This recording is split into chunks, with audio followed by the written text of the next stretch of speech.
안녕하세요. 안녕하세요. 네, 안녕하세요. 저는 서울과학 영재학교 우선 선발로 우선 선발로 합격한 손훈일 류재민. 이형석입니다. 비결이라 할 거는 뭐 막 딱히 없었는데 시험 볼 때도 이제까지 해온 거 그냥 복습한다 뭐 그런 느낌으로 편하게 하다 보니까 마음고생 안 하고 합격 잘 할 수 있었던 것 같아요.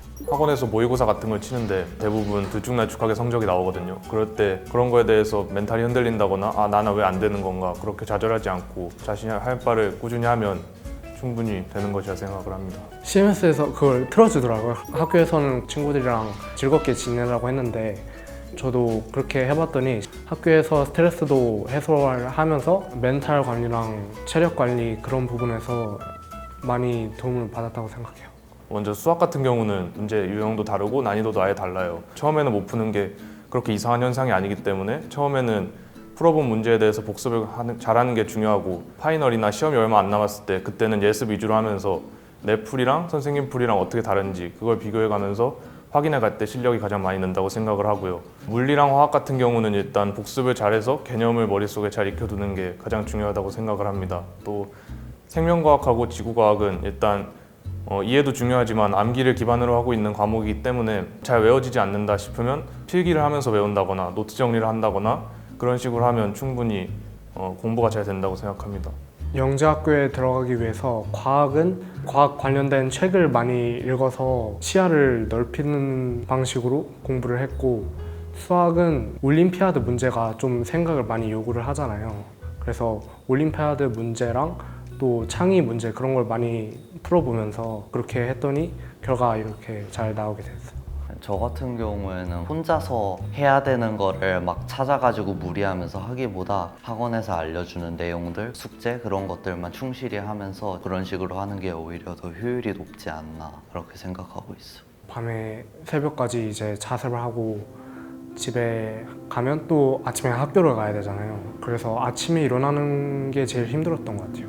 여기 영재학교 같은 데들 지원하는 사람들의 이제 다 공통점이 어렸을 때부터 이제 똑똑하다는 소리는 진짜 있는 대로 다 들어봤고 이제 굉장히 머리가 좋은 애들인데 이제 여기가 그런 애들만 모여 있는 곳이다 보니까 이제 뭔가 나오던 만큼 성적이 안 나오는 거죠. 그러다 보니까 뭔가 이제 열등감에 잡히게 되고 뭔가 이제 좀 불안해지고 계속 초조해지면서 스트레스를 받는 게 힘든 것 같은데 커리큘럼을 따라가면서 조금씩 제 멘탈도 안정이 돼가고 주변 사람들이랑 비교하는 걸 크게 신경을 안 쓰다 보니까 그냥 편안해지고 뭐 시험 같은 것도 부담 없이 볼 수 있게 되더라고요. 가장 힘들었던 때는 모의고사 성적이 좀 안 좋았을 때 같아요. 모의고사를 보면 잘 봤든 못 봤든 간에 결국에 성적표가 나오고 등수가 나오면서 평균 점수 뭐 그런 게 다 나오는 거거든요. 제 최근 성적 그래프를 봤을 때 갑자기 성적이 하락세를 보인다 그러면 좀 많이 힘들죠. 아무래도 왜냐하면 뭔가 다른 과목을 잘 봐도 한 과목이라도 뭔가 미스가 나게 되면 내가 이거는 잘 못하는 건가? 그럼 이런 게 시험 문제에 많이 나오면 나는 그대로 떨어지는 건가? 그런 생각을 되게 많이 하게 되는데 그럴 때도 뭐 좌절하지 않고 그래도 못 봤을 때 슬퍼하는 게 아니라 잘 봤을 때 기뻐하는 식의 마음을 가져야 되는 게 맞다고 봐요. CMS는 이제 중학교 1학년 때 대치 영재관이 아니고 다른 서초관에서 중학교 수학 내용부터 선행학습을 해가지고 본격적으로 KMO라던가 영재고 준비를 하게 된 거는 중학교 2학년 되고 나서야 그랬었고 CMS의 커리큘럼만이 정답이다라고 할 수는 당연히 없겠지만 적어도 제가 느낀 바로는 필요한 것들이 여기에는 있다 그렇게는 말할 수 있을 것 같아요. 작년에 서울영재고 합격하신 제 중학교 선배가 한 분 계시는데 그분 실력이 굉장히 뛰어나다는 소문을 들었어요. 근데 그분이 송도 CMS를 다닌다고 하셔갖고 저도 다녀보고 싶다는 생각을 했어요. 선생님들이 다 전문적이고 굉장히 실력이 있는 선생님들이라서 그런 선생님들은 영재고 준비 입시에 특화돼 계시잖아요. 커리큘럼도 딱 실력에 맞게 그렇게 정해져 있고 다른 소규모 학원에서는 찾아볼 수 없는 그런 자료들이랑 그런 정보들이 굉장히 유익했던 것 같아요. 초등학교 6학년 때 수학 올림피아드를 시작을 하면서 CMS에 처음 다녔습니다.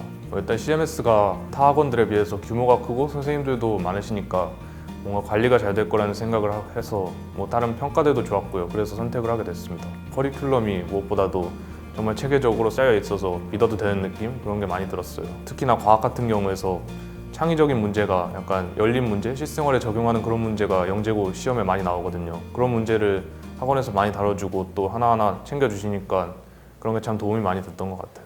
올림피아드 준비는 1학년 때 시작했어요. 1학년 후반에. 올림피아드 준비를 하다가 끝나고 영재고 준비를 하면서 갑자기 실력이 늘어갔고 그때는 제가 그렇게 잘하는 편이 아니었는데 열심히 해보자라는 생각으로 후반에 열심히 해서 시험 때는 굉장히 실력이 많이 올랐거든요. 저도 어떻게 된지는 모르겠는데 갑자기 실력이 늘어갔고 전에 하던 대로 했는데 일찍 준비하는 학생들은 막 초등학교 저학년 때부터 하는 애들도 심지어는 있다고 하고 고학년이 거의 뭐 기본이고 그런 수준이더라고요. 근데 이제 그런 부분들에 대해서 좀 고민을 하는 사람들이 많은 것 같은데 크게 부담 안 갖고 그냥 도전해 본다는 생각으로만 해봐도 본인이 마음만 먹으면은 합격하는 거에 문제는 딱히 없을 것 같다고 그렇게 생각해요. 저도 그랬고 약간 영재학교에 대한 벽처럼 생각하는 그런 게 있어요. 저기 내가 과연 갈 수 있는 곳인가? 난 나 같은 거는 좀 안 될 것 같은데 그렇게 생각하는 후배들이 많아요. 저도 그랬고요. 그런데 그런 마음 가질 필요 전혀 없고 꾸준하게 노력하고 멘탈 관리 잘하고 흥미를 잃지 않고 열심히 한다면 누구나 합격을 할 수 있기 때문에 큰 걱정하지 말고 하라고 말을 해주고 싶네요. 저는 학원 끝나고 집에 가서 자기 전에 책을 꾸준히 읽었는데 시험이 서술형이잖아요. 논리적으로 잘 쓸 수 있고 생각을 넓혀주는 것에 도움을 많이 주었어요. 아마 지금 영재고를 준비하려면 지금도 굉장히 뭔가 좀 빡빡한 스케줄을 따라가고 있을 거고 붙고 나서도 아마 계속 그럴 거예요. 힘든 스케줄이 이어갈 텐데 이제 본인한테 무리 안 가게 쉴 때는 쉬어가면서 열심히 했으면 좋겠다고 얘기해주고 싶어요.